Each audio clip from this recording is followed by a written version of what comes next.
Hi, welcome back to my channel. I hope you all had a great day, and today I'm going to talk about stress. Everybody's problem, isn't it? I have a lot of people asking me, ma'am, how do you tackle with stress? So I am no doctor, let me just first of all tell you.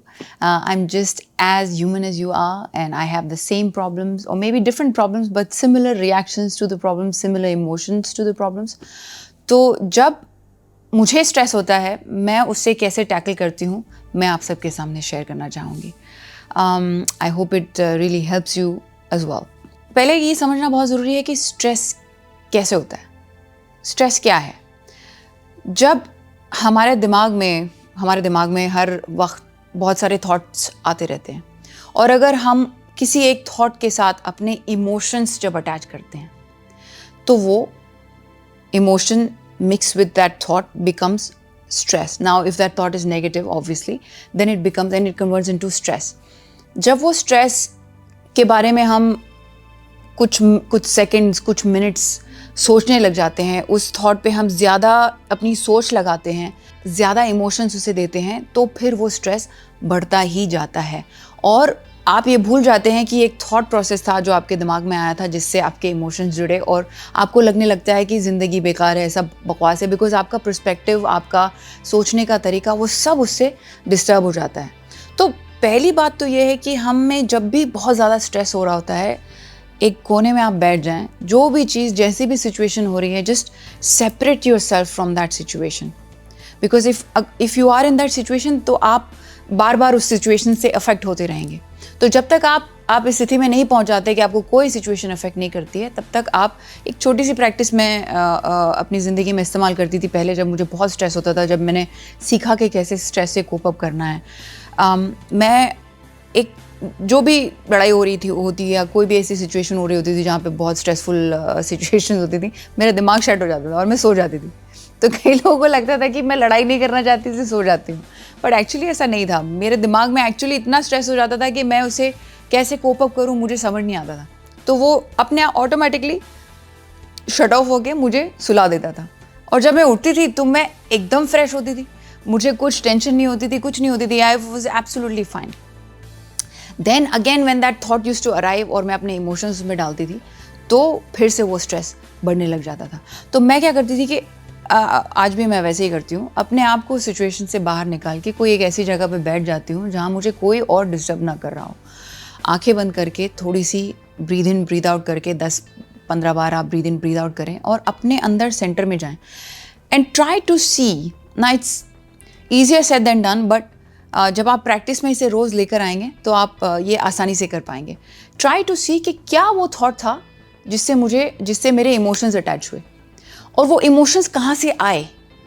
क्योंकि वो thought आपका आज का thought है, but आपके जो emotions हैं वो बहुत पुराने इमोशंस हैं.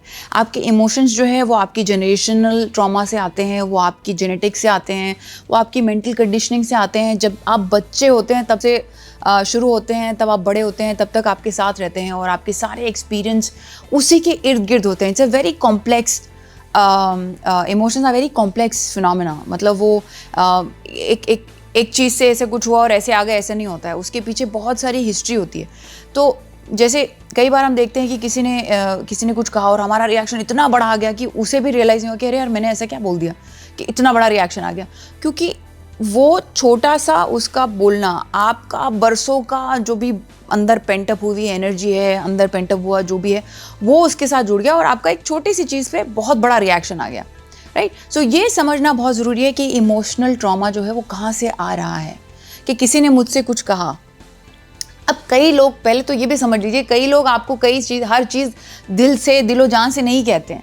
बिकॉज कई लोगों को जस्ट फालतू में कुछ बोलना है. कई लोगों को आजकल तो इंटरनेट पे सबको ऐसे फालतू में ही कुछ बोलना होता है, उनको कुछ लेना देना नहीं है, ना आपसे नफरत है, ना आपसे प्रेम है, वो ऐसे ही कुछ बोल देते हैं. So you have to be very very mindful of this कि भाई, किसी ने मुझे कुछ कहा है, उसने बोला था, उसने बोल दिया. अब मुझे अगर दिल पे लग रहा है, इसका मतलब ये नहीं है कि उसने यही मीन किया है. You know, somebody can say, जैसे एक बहुत सारी, एक नॉर्मल मैं आपको एग्जांपल देती हूँ. लोग बचपन में कहते हैं तू ऐसा है, तू वैसा है, रैंडमली बोल देते हैं लोग.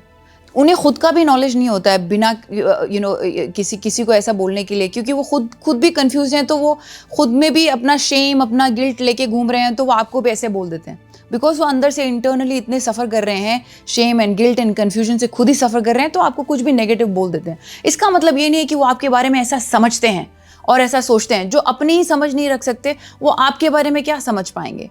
आपको वो जानते ही नहीं है, आपकी लाइफ के बारे में वो जानते ही नहीं है। तो ये थॉट बहुत ज़रूरी है, आप अपने दिमाग में लाएं कि भाई ये बंदा मुझे जानता ही नहीं है, इसे पता ही नहीं मैं कौन हूँ, तो मैं कौन हूँ?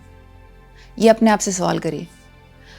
आप अपने बारे में लिखिए, चाहिए तो बहुत ही एक अच्छी सिंपल प्रैक्टिस है, start writing. Who am I, what do I like, how am I a good person, what are my good qualities, what are my bad qualities. When you start writing all this ना, आप जब हम thoughts में सब सोचते हैं ना, तो सब कन्फ्यूजन ऐसा बंडल अप होके ना, समझ में नहीं आती ये चीज़ें, इधर उधर बिखर जाती हैं। पर जब आप उसे राइटिंग में लिखते हैं तो आपको एक स्ट्रक्चर मिलता है। तो जब वो स्ट्रक्चर में आप पढ़ेंगे, आप बोलेंगे अरे यार मैं तो बहुत अच्छा हूँ, मैं तो ये भी करता हूँ, मैं तो ये भी करता हूँ, मैंने तो ये भी किया, ये भी किया है। ओके, तो ये ट्रॉमा कहाँ से आ रहा है? क्या मुझे बचपन में किसी ने कुछ कहा जिससे मुझे उस वक्त बहुत चोट लगी और वो मैं एनर्जी एक्सप्रेस नहीं कर पाया कि मुझे कैसा लगा? क्योंकि कई बार हम मोस्ट ऑफ द टाइम्स हमारी सारी ह्यूमन रेस ही सप्रेस्ड है, हमें पता ही नहीं है कि अपने इमोशंस एक्सप्रेस कैसे करते हैं। हमें कभी ये सिखाया नहीं है, हमारे पूर्वजों ने भी कभी हमसे बैठ के इस तरह की बातें नहीं करी हैं, क्योंकि आज से पहले तो मेंटल हेल्थ के बारे में कोई बात ही नहीं करता था। तो हमने उन्हें नहीं देखा कि वो कैसे पले बड़े हैं, उन्होंने भी अपने इमोशन सप्रेस करके पले बड़े हैं, तो हमने वही देखा है, तो हमने वही सीखा है। हमें भी नहीं पता कि अपने इमोशंस को कैसे लेआउट करके, उसे कैसे सेग्रीगेट करके एक स्ट्रक्चर में लाके उसे इवैल्यूएट करना चाहिए। तो आजकल बहुत सारे ऐसे डॉक्टर्स की वीडियोस आपको यूट्यूब पे मिलेगी, साइकाइट्रिस्ट, साइकोलॉजिस्ट की वीडियोस मिलेंगी यूट्यूब पे, जहां आप समझ सकते हैं कि एक इमोशन को कैसे हैंडल करना चाहिए, कैसे प्रोसेस करना चाहिए। जिस दिन आप इमोशन को अपने प्रोसेस करना सीख गए, मैंने ऐसे प्रोसेस कि उसको एक स्ट्रक्चर में डालिए कि ये कहाँ से आ रहा है, ये मुझे क्यों ऐसा लगा कि इस बंदे ने मुझे ऐसा बोला। वो उस बंदे की वजह से नहीं लगता है आपको वो बचपन में कहीं कि किसी ने बोला, आपको वहाँ चोट लगी होगी और वो आपने एक्सप्रेस नहीं कर पाए, और वो फिर बार बार होता गया, और वो इतनी बड़ी पेंटअप एनर्जी होगी कि वो एक दिन किसी रैंडम बंदे पे फट गए आप।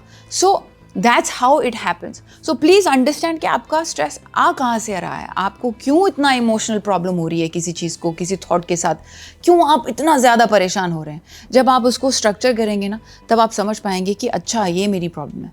फिर आप उस प्रॉब्लम को टैकल अच्छे से कर सकते हैं। फिर अगर आपको लगता है कि मेरी ये एनर्जी सप्रेस थी और मैंने कभी एक्सप्रेस नहीं की, तो एक अच्छे कॉन्वर्सेशनल वे में उसे आप एक्सप्रेस करना सीखिए। अगर किसी से आप एक्सप्रेस नहीं कर पाते हैं, अगर आप शाय हैं, इंट्रोवर्ट हैं, आप नहीं बोल पाते हैं, आप उसे एक पेन और पेपर पे लिखिए। आप समझिए कि वो पेपर जो है, वो बंदा है जिसने आपसे वो बुरा भला कहा है, जो भी कहा है, जिससे आपको दिल में लगी है चोट, और आप उस बंदे को लिखिए एक लेटर की तरह कि मैं ऐसा फील किया, मैंने वैसा फील किया, तुम्हारे बोलने से मुझे ऐसा लगा, वैसा लगा, वैसा लगा, वैसा लगा। एंड उसे पढ़िए और अपने आप को बोलिए, ओके मैंने इसे पढ़ लिया, मैंने इसे देख लिया, मैंने इसे समझ लिया, now I let it go. या तो उस पन्ने को फाड़ दीजिए या उसे जला दीजिए, उसे अपने पास मत रखिए। उसे जितना यहाँ रखेंगे ना, वो उतना ही आपको और परेशान करेगी, और वही परेशानी आपकी और सिचुएशंस को और परेशान बनाएगी, क्योंकि हम ही अपने क्रिएटर हैं। हम अपनी सोच से अपने आसपास की दुनिया क्रिएट करते हैं। ये मैं आपको अपने एक्सपीरियंस से बता रही हूँ, अपने दोस्तों के एक्सपीरियंस से बता रही हूँ, मेरे आस पड़ोस के लोगों को मैं बहुत ऑब्जर्व करती हूँ करीब से, उनके एक्सपीरियंस से बता रही हूँ कि जैसे जैसे वो सोचते हैं ना, उनकी थॉट वैसे वैसे होने लगती है। अब आप बोलेंगे अच्छा अभी तो सोचते हैं तो बुरा ही क्यों होता है? अच्छा सोचते हैं आप, लेकिन शायद एनर्जी ज़्यादा बुरे को देते हैं, एनर्जी ज़्यादा नेगेटिव को देते हैं, एनर्जी ज़्यादा आप, बिकॉज हमारा माइंड प्रोटेक्टिव है। हमारे ब्रेन में एक चीज़ है जो हमें सिग्नल देती है कि ये बुरा है या ये ख़राब है हमारे लिए, हमें बचाने के लिए, ताकि हम सर्वाइव कर सकें।